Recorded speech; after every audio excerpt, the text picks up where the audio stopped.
Hello मित्रों, क्या आप जानते हैं कि पितृपक्ष में कौन सी सब्जियां नहीं खानी चाहिए और इसका नियम क्या है? चलिए हम आपको बताते हैं। लेकिन मित्रों, हमने कई बार देखा है कि आप लोग हमारे वीडियो को तो देखते हैं लेकिन चैनल को सब्सक्राइब नहीं करते, तो चैनल को सब्सक्राइब करके सपोर्ट करिए और साथ ही वीडियो को बिना एक सेकंड स्किप किए वीडियो में अंत तक बने रहिएगा। अगर आप लोग यह वीडियो अंत तक देख लेते हैं तो आपके मन में कोई भी प्रश्न नहीं उठेगा। तो बिना देर किए चलिए शुरू करते हैं। दोस्तों, हम आपको बता दें कि सनातन धर्म में पितृपक्ष का माह पितरों का आशीर्वाद पाने के लिए बहुत महत्वपूर्ण समय माना जाता है। पितृपक्ष के दौरान सनातन धर्म को मानने वाले लोग अपने पूर्वजों की कृपा प्राप्त करने को तर्पण, श्राद्ध, पिंडदान इत्यादि कर्म करके उनको प्रसन्न करते हैं। कहा जाता है कि पितृपक्ष के 15 दिनों के दौरान पितृ धरती पर आते हैं। यदि ऐसे में हम कोई भूल कर दें तो पितृ नाराज भी हो जाते हैं। पितृपक्ष की शुरुआत 28 सितंबर से हो रही है, जो 14 अक्टूबर तक चलेगी।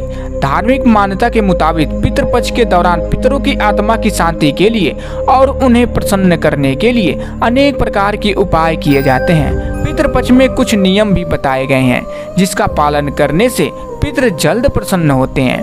पितृपक्ष में खासकर खाने पीने जैसी चीजों पर विशेष ध्यान दिया जाता है। तो चलिए हम आपको बताते हैं कि पितृपक्ष के दौरान ऐसी कौन सी सब्जियां हैं जिसे परहेज करना चाहिए। दोस्तों, पितृपक्ष के दौरान शकरकंद, मूली, गाजर, सलजम, चुकंदर, अरबी, सूरन इस तरह की सभी सब्जियों को खाने से परहेज करना चाहिए। इसके अलावा इन सब्जियों का भोग भी नहीं लगाना चाहिए और न ही पितृपक्ष के श्राद्ध भोज में इसे किसी ब्राह्मण को खिलाना चाहिए। अगर आप ऐसा करते हैं तो आपके पूर्वज इससे नाराज हो सकते हैं।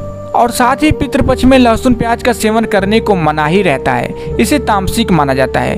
पितृपक्ष के समय पूरी तरह से सादगी से रहना चाहिए, भोजन भी सदा ही ग्रहण करना चाहिए। लहसुन प्याज का इन दिनों में पूरी तरह से त्याग करना चाहिए।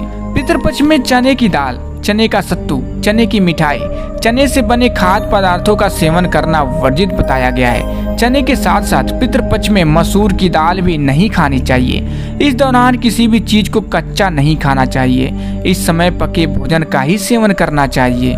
दोस्तों, श्राद्ध के दौरान अगर आप पितरों के नियमित भोजन बना रहे हैं तो शुद्धता का ध्यान जरूर रखें। भोजन बनाने से पहले अपने घर खासकर रसोई को अच्छी तरह से साफ कर लें। शास्त्रों की माने तो शुद्धता से पितृ प्रसन्न होते हैं और श्राद्ध का फल मिलता है। ध्यान रखें, स्नान करने के बाद ही भोजन बनाएं। श्राद्ध के दौरान घर में सात्विक भोजन ही बनाएं। पितरों के नाम भोजन बनाने के लिए प्याज, लहसुन, पीली सरसों का तेल और बैगन का इस्तेमाल न करें। इसके अलावा भोजन में इस्तेमाल होने वाले दूध और दही गाय का ही होना चाहिए। श्राद्ध कर्म में पितरों के नाम बनाए जाने वाले भोजन में खीर का विशेष महत्व माना जाता है।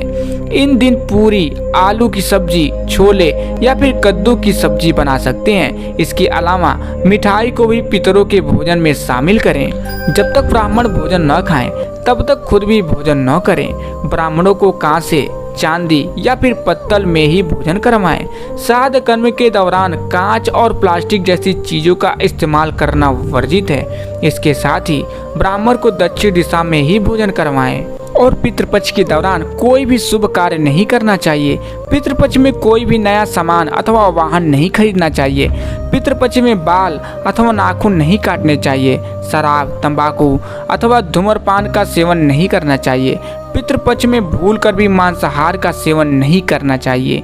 पितृपक्ष में अपने सभी पूर्वजों द्वारा दी गई शिक्षाओं को और संस्कारों को याद करें। निर्णय लेते समय सही और गलत का निर्णय कैसे करते थे? पितृ अपने संस्कारों को फलित देखते अत्यधिक प्रसन्न होते होंगे। साथ में उनका तर्पण, जलार्पण और गाय, कौवे और श्वान के हिस्से का भोजन अवश्य कराएं। किसी कर्मणा ब्राह्मण को सीधा वस्त्र, दक्षिणा दान दें। पितृपक्ष के दौरान क्या करना चाहिए, चलिए हम आपको बताते हैं। दोस्तों, पितृपक्ष के दौरान शाम के समय में सरसों के तेल या गाय के घी का दीपक दक्षिण मुखी लौ करके जलाना चाहिए। इन दिनों में रोजाना पितरों का तर्पण करें और हो सके तो वह किसी ब्राह्मण से करवाएं। पितृपक्ष में रोजाना पितृ गायत्री मंत्र का जाप करें। ऐसा करने पर पितृ दोष से मुक्ति मिलती है। श्राद्ध वाले दिन अपनी शक्ति के अनुसार ब्राह्मणों या गरीबों को भोजन कराएं और उनका आशीर्वाद लें। तो चलिए हम आपको पितृपक्ष के नियम बता देते हैं। दोस्तों, शास्त्रों के मुताबिक श्राद्ध कर्म बड़े पुत्र या फिर सबसे छोटे पुत्र को करने का अधिकार है। इसके अलावा विशेष परिस्थिति में किसी भी पुत्र को श्राद्ध करने का अधिकार है। पितरों का श्राद्ध करने से पूर्व स्नान करें और स्वच्छ वस्त्र धारण करें। कुश घास से बनी अंगूठी पहने। इसका उपयोग पूर्वजों का आह्वान करने के लिए किया जाता है।